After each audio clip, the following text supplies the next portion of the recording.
What has happened, everybody? James Hancock here. I'm back today to celebrate the 50th anniversary of one of my favorite movies from my favorite decade of filmmaking, Shampoo, directed by Hal Ashby and co-written by Robert Towne and Warren Beatty, who also happened to produce the movie as well as star in it.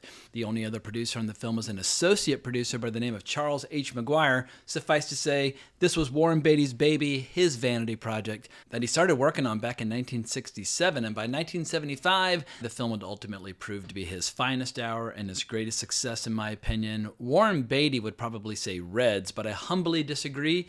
But Shampoo, with a production budget of only $4 million, went on to gross $60 million and remains one of the most enduringly popular movies from that period, an era where there's no shortage of ferocious competition.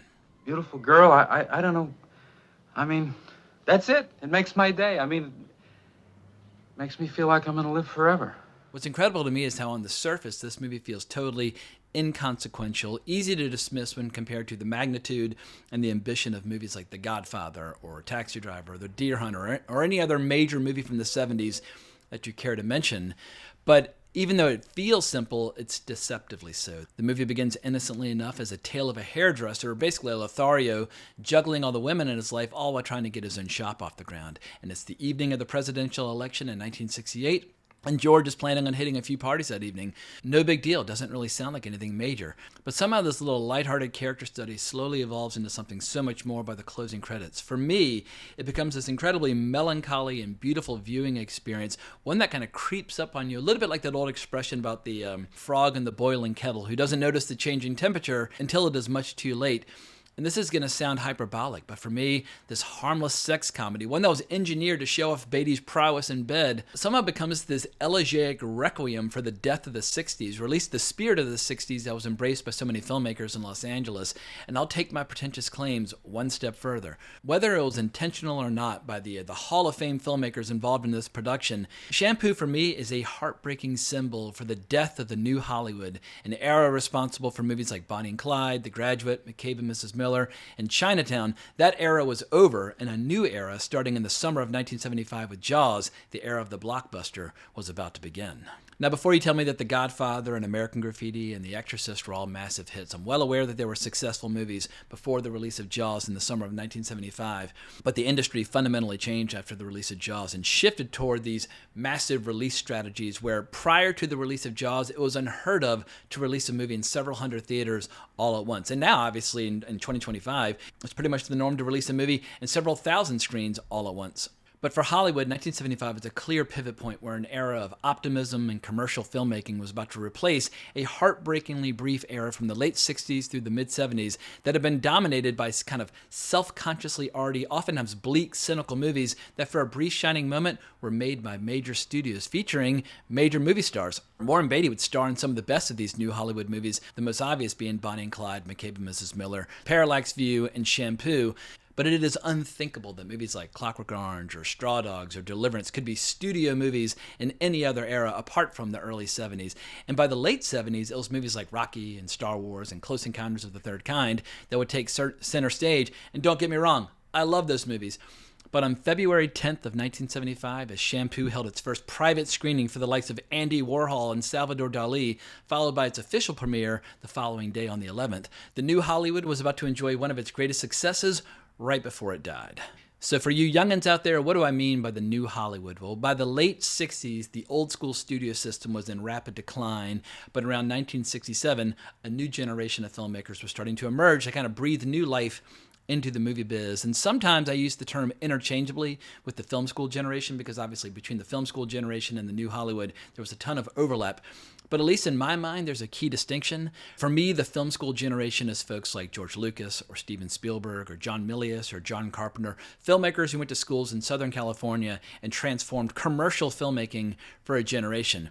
The new Hollywood, on the other hand, are directors like Mike Nichols, Robert Altman, Peter Bogdanovich, Arthur Penn, Sam Peckinpah, and Roman Polanski, who introduced a kind of art house sensibility into Hollywood movies, and for a few years, they got away with it. But obviously, generalizations are always dangerous. Directors like Francis Ford Coppola, Brian De Palma, and Martin Scorsese could easily fall into either camp, while aging legends like John Huston and Stanley Kubrick were camps all unto themselves. And there are always exceptions to every trend. Even in the early 80s, we still got a few leftover new Hollywood movies like Heaven's Gate or Once Upon a Time in America or They All Laughed. They still felt like new Hollywood movies. But this is why the 1970s kicked so much ass. There was like this giant hall of fame, like the hallowed halls of Mount Olympus, where there were so many great directors in operation at the same time. But as far as new Hollywood luminaries and legends go, a ton of them worked on Shampoo. The movie was shot by legendary DP Laszlo Kovacs, who had already shot Easy Rider, 5 Easy Pieces, Paper Moon, and Freebie and the Bean. For production designer, the movie employed one of the most influential tastemakers of the new Hollywood, Richard Silbert, whose credits included The Manchurian Candidate, Who's Afraid of Virginia Woolf, The Graduate, Rosemary's Baby, Carnal Knowledge, Fat City, and Chinatown. And in the director's chair, we had Hal Ashby, who had already directed Harold and Maude in The Last Detail. And for writing duties on this passion project, Warren Beatty recruited none other than Robert Towne, who would win an Oscar in the spring of 1975 for writing fucking Chinatown. To call this team a new Hollywood dream team doesn't even begin to cut it. You ever listen to women talk, man? Do you? Because I do till it's running out of my ears. I mean, I'm on my feet all day long listening to women talk, and they only talk about one thing, how some guy fucked them over. That's all that's on their minds. That's all I ever hear about. And I haven't even mentioned the cast yet because I wanted to save the best for last, but Julie Christie, Goldie Hawn, and Jack Warden, they were born to play these roles, and it's impossible to imagine this movie without them. But George is great. Yeah, George is great.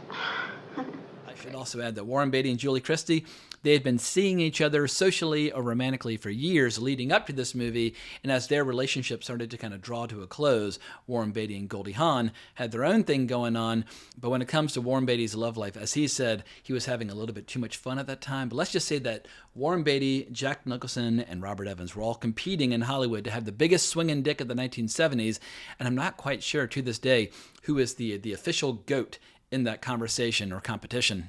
In any case, let's slow down and discuss some highlights. I first tried to catch this movie on VHS as a kid. My parents had rented it, and I could hear them howling downstairs while they were watching it. The following day, I popped it in the VCR, and after like 2 minutes, I got bored and popped it up because I was totally mystified by the opening credits, which unfold in total darkness. But if I'd had a little bit more patience, I would have heard the sounds of passionate lovemaking. But I was just a stupid little kid. But years later, while working as a summer intern out in LA, I caught the movie at the New Beverly Cinema, and when I got back to school, I caught it a few more times on the Laserdisc that I borrowed from the school library. Now I'm a proud owner of the Criterion Blu-ray, and while the disc doesn't have a ton of special features, it looks great. Listen, you're great. I thought you were great, baby. You're great. What about me? You're great. But if I were to try to focus on one detail or underline one ingredient that really makes the movie work for me, I think it's one of the key essential movies about Los Angeles, and that's kind of a subgenre unto itself, and that includes movies like Sunset Boulevard or Chinatown or Lost Highway. Like, movies about LA are a ton of fun to watch, and I lived in LA from 1999 to 2006. I've got a lot of sentimental affection for Los Angeles, but I think if you were to ask me, what is the definition of a Hollywood movie star? It would be Warren Beatty blasting around LA on a motorcycle, of course with no helmet, with that afro of hair blowing in the wind on his way to have sex with one of his many girlfriends in this film. There's something about the fact that Warren Beatty was the star and the co-writer and the producer. It's the ultimate vanity project that worked. And it was like, it had an incredible cast and crew, and it made piles of money. That, for me, is a movie star. Somebody who takes a risk, takes on an enormous creative challenge, and it all just works out because he surrounds himself with really good people. Warren Beatty in 1975 was the essence of a Hollywood movie star, basically a vanishing breed that doesn't really exist anymore. I'm trying, honey. I just can't get out of my own way. And it took me a few screenings before I noticed this, but he has a very strange way of communicating where he's constantly contradicting himself in order to kind of set up a smokescreen to disguise what he's really up to. I thought you said you weren't going anywhere. I'm not. I just gotta see this friend of mine for a few minutes. What are you talking about? Like at the very beginning of the movie, he's in bed with Felicia, played by Lee Grant. He gets a phone call, and he gets up, starts putting on his clothes, and she's like, I thought you weren't going anywhere. And he says, I'm not. I just got to see this friend of mine for a few minutes. Like, that doesn't make any sense. She says, I thought you weren't going anywhere. And he says, I'm not. I just got to see this friend of mine for a few minutes. Like, it's just a total contradiction.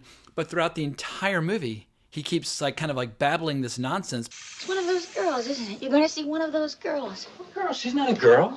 She's just a friend of mine. Or if he's accused of going to see some girl, say, oh, she's not some girl, she's just a friend of mine. Once again, these sentences, make no sense. And throughout the movie, anytime he's asked a question about where he's going or what he's doing, he always responds to these women with like nothing, followed by some flimsy explanation or description. Or even when he's making out with Julie Christie and she's like, don't. He's like, I'm not, I won't. No, baby, no. I won't do it. I won't. But there's something about his kind of befuddled, good-looking charm where he's able to get away with it over and over again. And I love how this is like the quintessential Warren Beatty performance in terms of his style of befuddled comedy, especially when we're in the beauty salon and you see him just being kind of, not attacked, but just people are coming at him from all sides. His clientele, I mean, he's a very good hairdresser. People love and adore what he can bring to the table. But he's in high demand, and people are always trying to get his attention, whether it's his girlfriend or his boss or his co-workers. George, when can we talk? Well, right in the middle of work now. I know, but this is important. I have a decision to make. Well, what? How about whether or not I'm going? Going where? Egypt. And he just somehow, he just kind of stares through people and never responds to their questions, is never really listening. And it's just, I feel like if you want to know, like, who is Warren Beatty as a performance? What was his sense of charm? What was his sense of comedy? It's those scenes in the beauty parlor that are kind of the epitome of him as a screen actor. But it must be said that when it comes to his trade, his craft, he's good at what he does, and he's got high standards. Like at one point, they go to this party for all these people that are supporting Richard Nixon's campaign. And when he sees one of his former clients, he looks at her hair and says, "Oh, looks like somebody took a dump in it." Or when he's talking to Julie Christie and he's in the process of kind of resurrecting their relationship, he tells her that she needs to cut her hair and tells her that her current hairstyle, it makes her look like a hooker. Cut it? Yeah, I think so. Well, you don't seem to be very sure. No, I'm sure. Well, you don't like it the way it Honey, is? it makes you look like a hooker. And she's immediately convinced, and that's one of the best scenes of the movie, where she's just gazing lovingly up at him as he's finishing up this kind of wild late 60s hairstyle. And of course, that leads into a pretty wild steam room scene where they almost get busted by the guy that she is seeing, Lester, played by Jack Warden. And that, I think that's part of the real magical charm of this movie, is that Warren Beatty, or George, and Lester are both screwing the same women, Jackie, played by Julie Christie, and Felicia, played by Lee Grant. And in both situations, Lester handles the financial needs of Jackie and Felicia, while George handles the physical needs of Jackie and Felicia. But the scenes where the four of them, I mean, unless George and Lester wanted to start boning as well, like they're all screwing each other, but the tension between those characters could be cut with a goddamn knife. And when when Lester is trying to introduce his wife to his mistress, he struggles for a second and can't remember Julie Christie's character's name. Well, you know George, and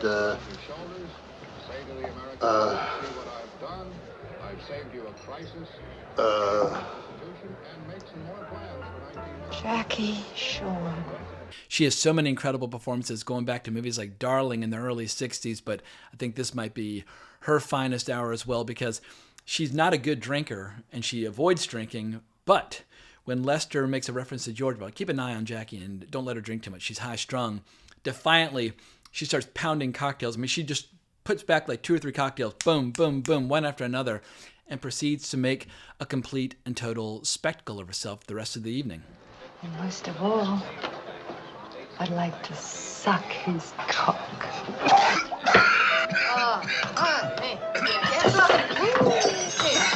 And what's hilarious is how this is a very conservative gathering. Once again, these are Nixon-era Republicans in the late 60s. And in the middle of this party, you've got Julie Christie showing off her back with that backless dress, and talking about how she wants to suck George's cock. I mean, it is just complete and total insanity.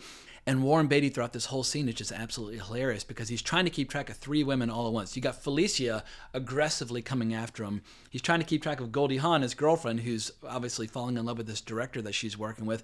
And he's trying to resurrect his relationship with his ex-girlfriend, Jackie. And he just constantly has this like 1,000-yard stare of total confusion, and it's divine comedy. It makes me howl each and every single time I watch it. And speaking of Goldie Hawn, she's just absolutely adorable in this movie. I grew up in the era of Goldie Hawn movies like Seems Like Old Times or Wildcats, like her early mid-'80s movies, or Overboard, when she was like this massive superstar. She was still on the ascent in 1975, but she's just adorable. Like, first and foremost, every single dress or skirt she wears in this movie, like, I don't even know if any of them actually technically go below her waist, but somehow she manages to pull it off. But she's just so sweet and so adorable, and yet very sexual. She has this great throwaway line which she mentions to Julie Christie about how George woke her up in the middle of the night, wanted to do her hair and make her the grooviest looking chick in L.A. And when Julie Christie asks, like, well, did he do your hair? She's like, nah, we didn't get around to that. Did he cut your hair? No, we didn't get around to that. Uh-huh. And the way she says it with so much confidence, you're like, oh, that's right, Goldie Hawn and Warren Beatty were banging like crazy while making this movie. And along those same lines, a very young Carrie Fisher shows up in this movie, and mostly out of just complete contempt for her mother, Felicia. You want to fuck? She decides to ask George if he wants to fuck, and then we cut to Felicia arriving, expecting to get it on with her boyfriend while her husband's out of the house, and she finds her daughter and her boyfriend as he's coming out of the bathroom, and somehow either she can't process it or refuses to process it, but she immediately drags George in another room to have her own fun. I quickly lose track of just how many people George goes to bed with in this movie, or how many scenes involve him getting it on, because he gets more boom boom than friggin' James Bond. Let's face it, I fucked them all. I mean, that's what I do. That's why I went to beauty school. But where this movie starts to find that special gear is the contrast between the Nixon party and the party that George and Jackie and everybody else goes to later on that night, which is just like a full-blown flower power, Beatles, Jimi Hendrix, Neil Young party with like naked women walking around with blue paint on their bodies, or people skinny dipping in the hot tub and inviting people to join the jacuzzi. You're looking really good. Come on down to the jacuzzi. Oh, come get to the jacuzzi. We're going there now. No, I can't. For anyone who loves the music and just the free love represented by the late 60s, this party is basically like what we would like to believe the late 60s actually represented. The reality is it's probably more like Charles Manson and the Manson family. It was probably pretty gross, a lot of filthy hippies and that sort of thing. But in our mind, we would like to believe that it's all full of glamour and the beautiful people all getting it on to great music. But it's during this scene where the movie starts to transition from being absolutely hysterical to being incredibly sad and melancholy, where we realize that George's life is probably not going to end up being all that great. He's probably still going to be doing the same thing, but with diminishing returns when he's like 50 years old. And it all comes to a head when Lester, who's looking for a towel so he can get into the jacuzzi, he is watching George and Jackie get it on because they're in the dark. He doesn't quite realize who it is. And as Goldie Hawn walks up, he's like, That's what I call fucking. "Now that's what I call fucking." Then, of course, the refrigerator door opens. We see what's happening. And then a classic George contradiction. Once again, he always speaks in contradictions. He says to Goldie Hawn as she's throwing a chair through the window, "Honey, where you been? We've been looking everywhere for you." I mean, he's cheating on her with another woman right there, and has the audacity, the goddamn gall to say, "Honey, where you been? We've been looking everywhere for you." And that's when the movie starts to shift into a more somber tone. And the real secret sauce to that somber tone is the music by Paul Simon. There's something about just that simple singing in the background where it's bone chilling. It just feels like a wonderful, beautiful era of optimism is drawing to a close, and that George's life is never going to be what he wants it to be, even though it is still mildly humorous as he's being confronted by Lester and being confronted by Goldie Hawn about his lifestyle. Maybe that means I don't love him. Maybe it means I don't love you. I don't know. Nobody's going to tell me I don't like him very much. Or when he's explaining to Lester in their big heart-to-heart, we're always trying to nail him and they know it. And they don't like it, or they like it and they don't like it. I mean, face it, we're always trying to nail him and they know it. They don't like it. They like it and they don't like it. It's got nothing to do with you, Lester. It just happened. These are some very revealing conversations or revealing explanations or revealing confessions by George about his whole approach to life. But as he says, like when he's in the shop, like the girls look great and they smell great, and it makes his day. It makes him feel like he's going to live forever. But what makes this movie a quintessential 70s movie is kind of the bleak, depressing ending. And if this movie had been made 10 years earlier or 10 years later, there would be a happy ending of some kind with George going off with one of the women in his life. But instead, Felicia's going to divorce Lester. Lester's going to go off with Jackie. I keep calling Goldie Hawn, not by her character name, but just by Goldie Hawn. But Goldie Hawn's character's name is Jill, Jack and Jill. But Jill's going to go off with the commercial director and go work on that project in Egypt. And George is going to be all alone. And he's standing up there in the Hollywood Hills And you can just see reality comes crashing down. Like he's going to be all alone in his kind of hollow, shallow existence. While it is a lot of fun, ultimately going to lead to nothing more than like, kind of an existential crisis for him in the years to come. But if you wanted to be grandiose about that scene, you could almost say that Warren Beatty is looking at the end of a blessed era drawing to a close and saying farewell, an era where basically the inmates had taken over the asylum for a few brief years. And obviously, film fans tend to romanticize this period. There were still executives and producers that were very successful and made a lot of money. Producers like Ray Stark or executives like Robert Evans. There were still business people involved, but it just seemed like it was a brief period where the artists were following their instincts and following their gut and not following market research. Market research will not lead to a movie like Shampoo. Market research will not lead to a movie like Chinatown. It takes singular storytellers. It takes great writers like Robert Towne, great directors like Hal Ashby. And Hal Ashby wasn't through yet. He would still make Being There a few years later. But for a lot of the filmmakers involved in this movie, this would be their finest hour before diminishing returns. And Laszlo Kovacs, he would have a very successful career moving forward. He shot friggin' Ghostbusters in the 1980s. But the era where filmmakers like Sam Peckinpah could go from Pat Garrett and Billy the Kid into Bring Me the Head of Alfredo Garcia, that was over, and he was going to have to start making movies like Convoy if he wanted to stay alive. And even the movies made by Warren Beatty would start to change. Heaven Can Wait, made in 1978, is quite a different movie from Shampoo. And let's face it, Heaven Can Wait, while it's perfectly entertaining and charming, it doesn't have the balls of a movie like Bonnie and Clyde. It doesn't have the balls of a movie like McCabe and Mrs. Miller or Shampoo. Warren Beatty's best work was behind him, even though he would argue that Reds was his most important political statement. But yeah, I prefer his late 60s, early 70s work over everything that would come afterwards. Even if I enjoyed seeing Dick Tracy in the theater or Bugsy or Bulworth and that sort of thing. But yeah, the Warren Beatty that I know and love, it begins with Bonnie and Clyde and it ends with Shampoo. So if you've not seen Shampoo in a long time, or you did see it and you kind of dismissed it, revisit Shampoo. I think it'll absolutely surprise you. And as far as future 50th anniversary and or like 75th anniversary movies are concerned, that where I might want to do kind of flashback videos, there's some cool stuff coming up in the near future. Like in terms of 75th anniversaries, we have Wagon Master and In a Lonely Place. And as far as 50th anniversaries go, we got the Yakuza coming up in March. That might be fun to do.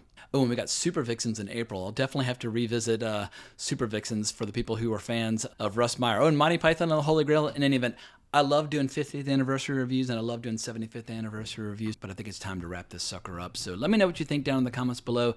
Am I overstating the case when it comes to kind of the bookends of the new Hollywood, going from Bonnie and Clyde through Shampoo? I feel like film fanatics love their narratives, and sometimes they'll selectively look for evidence to support the narrative as opposed to actually kind of like, digesting or appreciating the facts as they are. But there's no denying the fact that Hollywood did change after Jaws in June of 1975. So this is February of 1975, the end of an era, the end of a true golden age, the second golden age of Hollywood. For me, the first golden age of Hollywood, it's really like the late 20s through like the early 40s. But yeah, I guess we're rapidly getting to the point where there are going to be a lot of 100th anniversary reviews that I want to do about my favorite movies from way back when. But that's another tale or another video or another project for another day. For now, I'm going to sign off. So remember to like, subscribe, hit the notification bell. But more importantly, as always, onwards and upwards.